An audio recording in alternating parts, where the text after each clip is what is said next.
Hello students, आज मैं आपको बताऊंगी स्फेरिकल मिरर के बारे में कि स्फेरिकल मिरर कैसे होते हैं। तो ये वीडियो स्टार्ट करने से पहले मैं आपको ये बताना चाहूँगी कि हमने प्रीवियस क्लास में पढ़ा था कि प्लेन मिरर कैसे होता है और उसकी प्रॉपर्टीज़ के बारे में पढ़ा था कि प्लेन मिरर में हमारी जो इमेज है वो कैसी दिखती है, सेम साइज़ और जितनी दूरी पे ऑब्जेक्ट उतनी दूरी पे दिखता है। ठीक है, इरेक्ट इमेज दिखती है, सीधी इमेज दिखती है, वर्चुअल इमेज होती है, मिरर के पीछे बनती है। तो ये सारी चीज़ें हमने पढ़ी थी प्लेन मिरर में। आज हम पढ़ेंगे स्फेरिकल मिरर। स्फेरिकल मिरर क्या होते हैं, किस तरीके के होते हैं, ये हम इस वीडियो में जानेंगे। तो शुरू करते हैं। अब हम पढ़ेंगे स्फेरिकल मिरर के बारे में। स्फेरिकल मिरर जो है बेसिकली दो तरीके के होते हैं, एक होता है कॉनकेव मिरर और एक होता है कॉन्वेक्स मिरर। तो अब हम समझते हैं कि कॉनकेव मिरर और कॉन्वेक्स मिरर कैसे होते हैं। तो कॉनकेव मिरर क्या होता है ना, एक स्फीयर है ये, मान लीजिए। ठीक है, इसको हमने कहाँ से कट कर दिया, यहाँ से और यहाँ से। तो ये जो पार्ट है, ठीक है, इसको हम क्या बोलेंगे, कॉनकेव मिरर। अब इसमें अंतर क्या है, अंतर ये है कि जो इसका रिफ्लेक्टिंग सरफेस है वो अंदर वाला होता है, यानी कि लाइट रेज आएंगी और यहाँ से रिफ्लेक्ट बैक कर जाएंगी। ठीक है, वाइल जो कॉन्वेक्स मिरर है वो भी एक स्फीयर को कट करने के बाद ही हमें मिलता है, बट जो इसका रिफ्लेक्टिंग सरफेस होता है ना वो बाहर की तरफ होता है, यानी कि जो रेज आएंगी ना वो आएंगी यहाँ से और फिर रिफ्लेक्ट हो जाएंगी इस तरीके से। ठीक है, यहाँ से रे आई और रिफ्लेक्ट हो गई। तो ये अंतर होता है इसमें कि कॉनकेव मिरर, कॉनकेव का मतलब ही क्या है, केव, उसमें केव छुपा हुआ है। केव मतलब क्या होता है, गुफा। तो यानी कि अंदर से रिफ्लेक्शन होगा, गुफा अंदर होती है ना गहरी, तो रिफ्लेक्शन जो होगा वो अंदर होगा। वाइल जो कॉन्वेक्स है उसमें जो रिफ्लेक्शन होता है वो होता है बाहर से। ठीक है, यहाँ से ऐसे करके रिफ्लेक्ट करेंगी। तो अब हम इसके बारे में डिटेल में पढ़ते हैं। स्फेरिकल मिरर जो होते हैं वो प्लेन मिरर से कैसे अलग है। स्फेरिकल मिरर जो हैं वो कर्व्ड होते हैं। ठीक है, वाइल जो प्लेन मिरर होता है वो बिल्कुल स्ट्रेट होता है। क्योंकि ये कर्व्ड होते हैं और स्फीयर में से ही इनको कट करके निकाला जाता है, इसीलिए इनका नाम पड़ा है स्फेरिकल मिरर। तो मैं आपको समझा चुकी हूँ कि दो तरीके के होते हैं, कॉनकेव और कॉन्वेक्स। कॉनकेव वो मिरर है जिसका रिफ्लेक्शन अंदर से होता है, कोई भी लाइट आएगी तो वो कैसे रिफ्लेक्ट करेगी, अंदर से रिफ्लेक्ट करेगी। वाइल जो कॉन्वेक्स मिरर है वो कहाँ से रिफ्लेक्ट करता है, आउटर पार्ट जो है उसका वो रिफ्लेक्ट करता है। तो अब हम इसके बारे में आगे पढ़ लेते हैं और जानते हैं इनके बारे में। तो आप इसको एक स्पून से समझ सकते हैं। जो स्पून होती है, ठीक है, आपने स्पून का यूज़ करा होगा। ठीक है, तो स्पून का जो अंदर का पार्ट होता है ना उसको हम बोलेंगे कॉनकेव, और जो स्पून का बाहर का पार्ट है उसको हम बोलेंगे कॉन्वेक्स। ठीक है, तो इस तरीके से ये दो तरीके के मिरर होते हैं। ठीक है, तो इधर मैंने बता रखा है कि कॉन्वेक्स में जो है वो बाहर का आउटर सरफेस जो है रिफ्लेक्टिंग सरफेस होता है, और कॉनकेव में अंदर का जो पार्ट होता है वो रिफ्लेक्टिंग सरफेस होता है। Concave and convex mirror. Concave और कॉन्वेक्स मिरर के बारे में कुछ और फैक्ट्स पढ़ लेते हैं। Concave mirror is a converging mirror. Converging mirror का मतलब होता है कि जितनी भी सारी रेज हैं वो एक पॉइंट पे आके मीट करेंगी। फॉर एग्जाम्पल, यहाँ से अगर एक लाइट आती है, एक रे आती है, इंसिडेंट रे, तो वो इस तरीके से रिफ्लेक्ट करेगी नीचे की तरफ। और अगर कोई रे यहाँ से आ रही है तो वो कहाँ रिफ्लेक्ट करेगी, इस तरीके से। और ये दोनों जो रेज हैं वो एक पॉइंट पे मिल रही हैं। ठीक है, तो ये मीट करती हैं, इसीलिए इन्हें बोला जाता है कन्वर्जिंग रे। ठीक है, लेकिन जो कॉन्वेक्स मिरर होता है उसमें जो बेसिकली रेज होती हैं वो डाइवर्जिंग होती हैं। मैं बताती हूँ कैसे। तो ये हमारी एक लाइन है, यहाँ से रे आई, ऊपर की तरफ चली गई। ठीक है, और यहाँ से एक रे आई, इधर चली गई। सो बेसिकली ये जो रेज हैं वो क्या कर रही हैं, वो फैल रही हैं। ठीक है, एक इधर की तरफ चली गई, एक इधर चली गई। ठीक है, तो ये मेरे को नहीं लगता कि आगे जाके मीट करेंगी। तो ये मीट कहाँ करती हैं, पीछे की तरफ मीट करती हैं।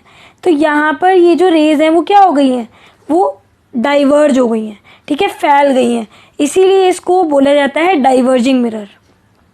फोकस जो होता है कॉनकेव मिरर में वो फ्रंट में होता है। ठीक है, यहाँ पर, और जो कॉन्वेक्स मिरर है उसमें फोकस बिहाइंड द मिरर होता है। तो ये रेज कहाँ से आती हैं, कहाँ पर जाती हैं, इसके बारे में हम डिटेल में समझेंगे और इसके रूल्स हैं उसको हम देखेंगे। तो अभी आपके लिए सिर्फ इतना ही जानने के लिए है कि जितनी भी रेज आएंगी वो एक पॉइंट पे आके क्या कर जाएंगी, मीट कर जाती हैं। तो इसीलिए इसको बोला जाता है कन्वर्जिंग मिरर। वाइल इधर जो है जितनी भी रेज हैं वो फैल जाती हैं, इसीलिए इसे बोला जाता है डाइवर्जेंट मिरर। सो अब हम देखेंगे स्फेरिकल मिरर के बारे में। स्फेरिकल मिरर का जो कॉन्सेप्ट है बहुत इंपॉर्टेंट है। इसमें से पूछ लिया जाता है क्वेश्चन, कैसे कोई भी 3 डिफाइन पूछ सकता है। वो आपसे पूछ सकता है कि पोल, प्रिंसिपल एक्सिस, फोकल लेंथ की डेफिनेशन बता दो, या हो सकता है सारे ही जो लेबलिंग है उसकी डेफिनेशन पूछ ले। तो इम्पॉर्टेंट है, एग्जाम में आता है ये। तो अब हम देखेंगे, इसमें बता रखा है कि centre of curvature. Centre of curvature जो है वो क्या होता है, तो ये ग्लास है, स्फेरिकल ग्लास, इसका जो बीच का पॉइंट होता है ना उसी को बोला जाता है सेंटर ऑफ कर्वेचर। तो it is the centre of hollow sphere of a glass. Next is pole. Pole क्या होता है, पोल है कोई भी एक मिरर है, 1 सेकेंड, ये मिरर है, इसका जो बीच का पार्ट है, ठीक है, सेंटर का पार्ट है, उसी को बोला जाता है पोल। तो ये वाला जो पार्ट है ना इसको हम क्या बोलेंगे, इसको हम बोलेंगे पोल, ठीक है। Next is principal axis, the straight line passing through the centre of curvature and pole. Straight line एक सीधी रेखा जो बेसिकली कहाँ से पास हो रही है, एक तो सेंटर ऑफ कर्वेचर से पास हो रही है प्लस पोल से पास होती हुई जाती है, उसी को हम बोलते हैं प्रिंसिपल एक्सिस। नेक्स्ट हम समझेंगे रेडियस को। रेडियस जो है बेसिकली वो यानी कि सेंटर ऑफ कर्वेचर से पोल तक की दूरी को हम बोलते हैं रेडियस, यानी कि यहाँ से लेके यहाँ तक ये होती है रेडियस। फिर है फोकस। फोकस क्या होता है, फोकस होता है सी और एफ के बीच का यानी कि पॉइंट, यानी कि जो बिटवीन बिल्कुल एकदम मिडल पॉइंट ऑफ किस किस के बीच में, सेंटर ऑफ कर्वेचर और पोल के बीच का जो पॉइंट होता है उसे हम बोलते हैं फोकस, ठीक है।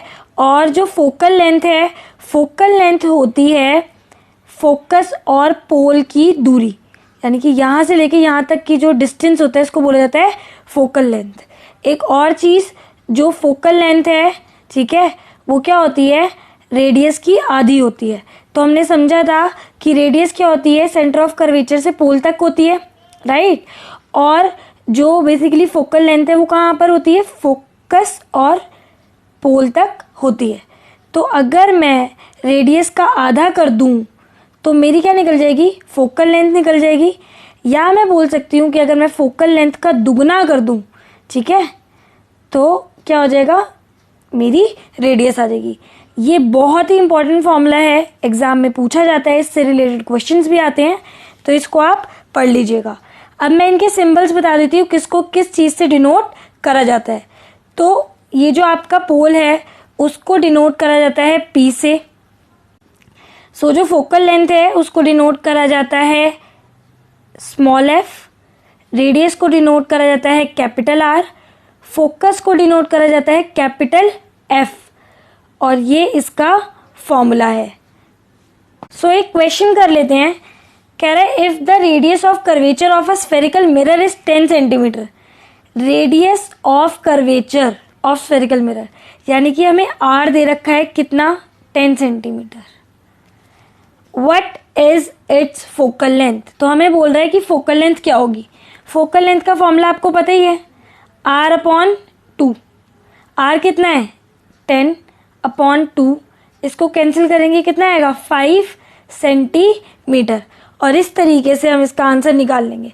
तो इस तरीके के क्वेश्चन भी आ सकते हैं, MCQ में पूछा जा सकता है, तो इसकी रिवीजन कर लीजिएगा। अगर आपको मेरी वीडियो अच्छी लगी है तो प्लीज़ इसको लाइक, सब्सक्राइब और शेयर करना ना भूलें।